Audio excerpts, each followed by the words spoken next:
Hello and welcome to a video. In this quick tutorial, we'll be looking at the GDPR settings that have been added to the Joomla 3.9 version. My name is Chetan and I'm with Joomdev. Let's look at what those settings are real quick and what they let us do. So this is a regular contact form, the Joomla registration form actually. The contact form is here.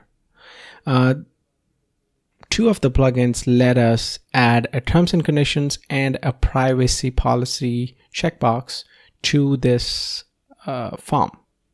And then there's another plugin which let us add a privacy checkbox at the bottom of this form. The privacy is eventually going to be linked to an article and the terms and conditions to another article. Let's go ahead and create two articles real quick listing our privacy and terms. Now I'm just going to type something random in, but these must be your actual terms and conditions and privacy policy.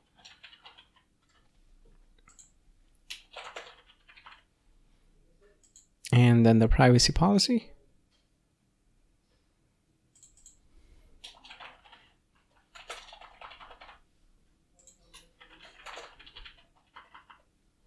All right. Now to enable it on the contact form, let's go to the plugin manager and we need to search for consent. I already had done that, so I reset it.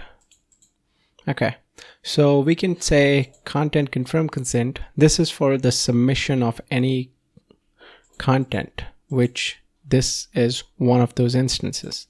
So if we enable this plugin and link it to the privacy policy article we just created, here we go, and then we can type in a message if we like, or the default message would appear.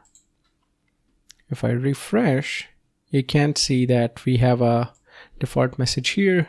Clicking this would bring up our default privacy policy, and we can change this message. So I agree to the privacy. And you can see the message changes.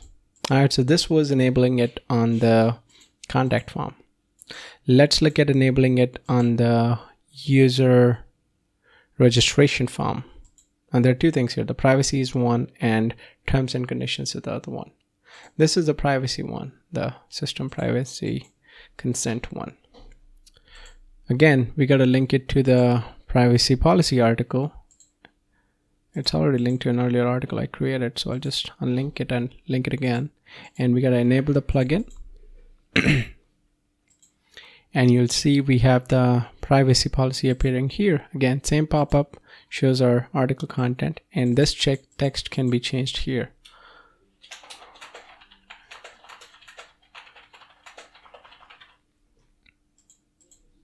All right. And if we refresh, we can see that. And then there are some other settings. If you do want to enable expiration and how often that should be, all of that. Unless you know about these settings, I'd say just leave them alone. The second is terms and conditions. Just search for terms in the plugin manager and you'll see user terms and conditions. And again, you can type in any text you like, or the default would appear, and you link it to the terms article that we originally created. All right, and if I refresh the page, we can see the terms here. And that's pretty much it. That lets us enable the privacy policy, terms and conditions on our registration forms and any contact forms that have been built using the Joomla core contact component. Thanks for watching.